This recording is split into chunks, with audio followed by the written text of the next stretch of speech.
Welcome back, Mongo Fix.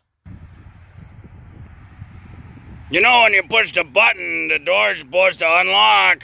It do nothing. How you supposed to get into a car when you don't have a regular key and a lock? We got battery number 1 and battery number 2. I'll get the old meter out here. Uh-oh, 5 volt. That's a pretty unhappy battery. These batteries about 8 years old. And Mongo know this past winter, they've been starting to die. Starting to struggle. You leave the truck sit for 2 weeks and she don't want to start. Probably a couple years after Mongo buy this truck, this is the original battery position when you're looking at the center of the hood. Mongo added another battery in parallel with that one. If you ever watched the Mongo Fix battery show, Mongo put a link in the description. But hooked up dual batteries in parallel on this and run the other cables. You see them up there along the firewall. Zip tied beautifully. Over across there, down across the fender, in between the fuse box and the fender. And there's the cables for battery number 2. 800 cold cranking amps each. In parallel, that gives Mongo 1600 cold cranking amp. And that is a nice big 1/aught copper cable. So there's no issue or problem with voltage drop from battery 1 to 2. The downside being when the batteries actually go dead, they kind of pricey to get. Instead of $130 for one, you get to spend $260 for 2. So that hurt a little bit, but Mongo like having the extra capacity. If this is your first time dealing with a dead battery, probably good to go through and test the battery, get her charged up. You could do a load test or you could charge it all the way up and see if it decays over a week, how far it decays. That'll let you know if the battery's any good or not. Load test will let you know, but you can see all that in that battery video. Mongo know these are junk, so we just replacing them. And Mongo was quite happy with these 78 DT PS.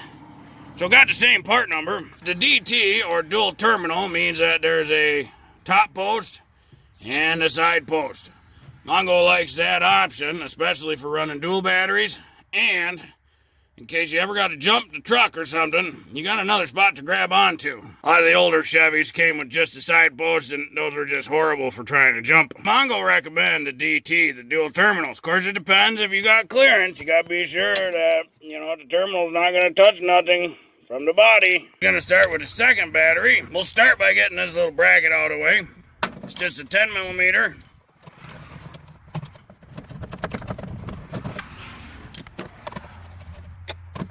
You don't have to take this bracket out. It's just one of those. With it out the way, you get a little bit more space, but there's plenty of room to slide the battery that way. That is a little 13 millimeter bolt. That's the hold down for the second battery.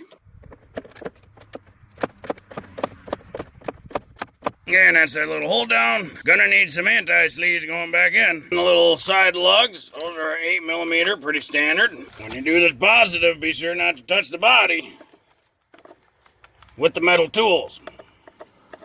Might get the little shocky wake-up call. The bolts Mongo put on here are 1/2 inch. They pretty taut and rusty. Yep, gonna have to clean these bolts up on the wire wheel.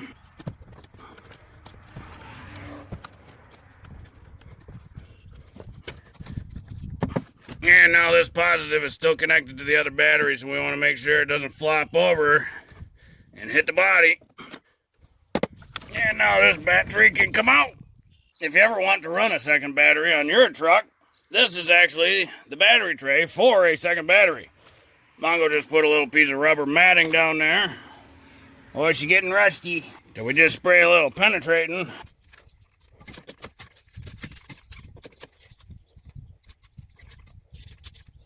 Just something to tell the rust, stop it. You stop it. We don't like your kind here. No rust allowed. But Mongo just put the little rubber mat down there to give the battery a little extra grippies over on this side. That's really the only purpose for it, nothing beyond that. And now we can slide this new battery in place.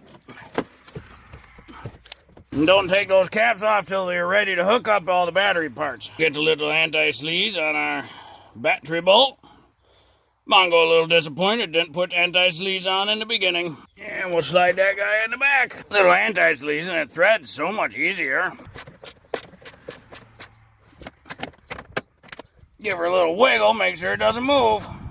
And that battery is ready to get connected. Now to get the normal battery out, we'll have to start by taking this bracket off. And that's a 13 millimeter. Everything's kind of just tucked under there just so. Taking this bracket off opens up the space.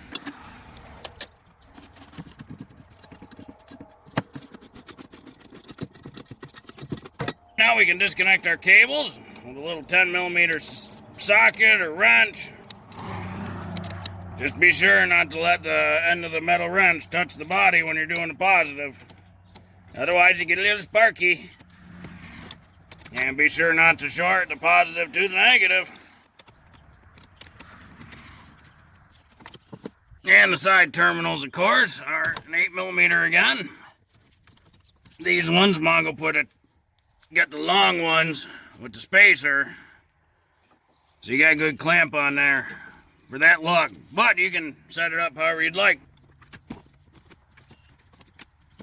Just like the other side, right down there is another 13 millimeter for the hold down for this battery. If you want, you can take this bracket off. There's one 13 millimeter bolt down there and one up there. It's not really necessary, but if you want the extra space, go ahead and do it. And then that battery hold down can come out, and we should be able to just lift this straight up. And out. This side looked much better. Always a good idea to just go through and get out, any pine needles or leaves and junk. Might as well keep her clean. Then we can lift up and set this new battery in. Make sure it doesn't pinch anything. And then, of course, Mongo anti-sleaze this hold down. These batteries actually lasted 8 years for Mongo, which is real good for batteries. Alright, she good and tight. No wiggle. She not loose on there. Before Mongo hook anything up, always go through, and if you didn't know, this is a battery terminal wire brush. This part is for cleaning the top posts. Spins around like that. And this part is for cleaning the inside. Gets rid of that dust and debris. Mongo always recommends doing that. The batteries don't need it because they're brand new, but these are older, so just give them a little brush. That way you got good connection. Then the side terminals, similar. Take just a wire brush and just give it a little brush. Make sure you got good contact there. Mongo always starts with hooking the battery to the battery.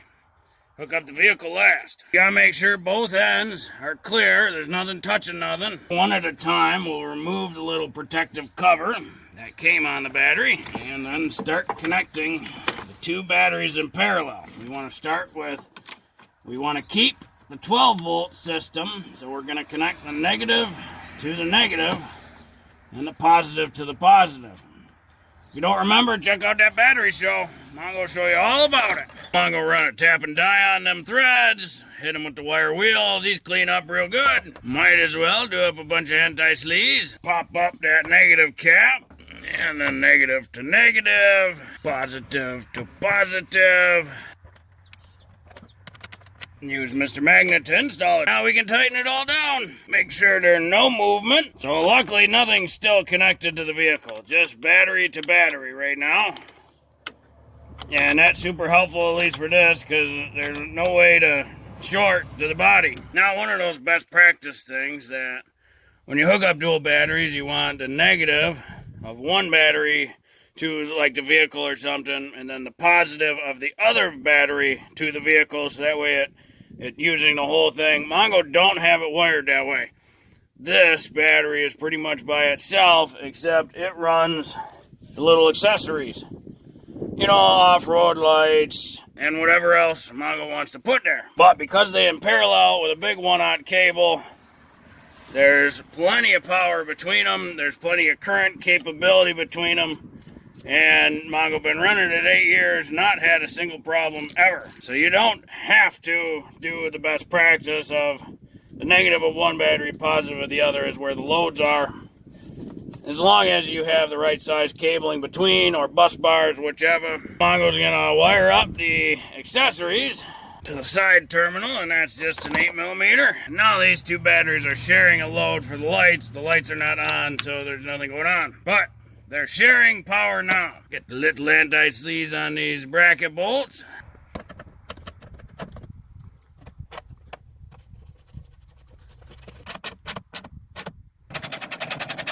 Lastly, Mongo's going to hook up to the vehicle with these two main connectors. Going to take one plug off at a time. Double check that there's no movement. Now, before you connect the positive, have your keys in hand just in case. Because sometimes the car thinks it's being stolen, so we will see. And this one did not.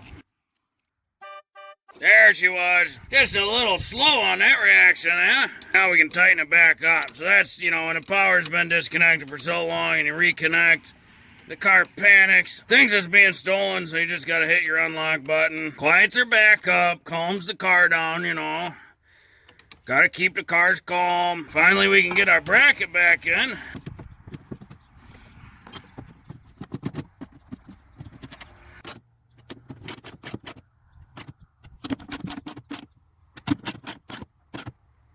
Well, hopefully this video will help you if you ever needed to replace the battery in your truck. Or if you wanted to hook up dual batteries. This is how Mongo did it. Just went simple. Run it around there to the main one. Double the current. Well, if you like this video, be sure to like this video. If you like this video and other videos from Mongo Fix, be sure to subscribe. Mongo always working on all sorts of stuff. Mongo, thank you.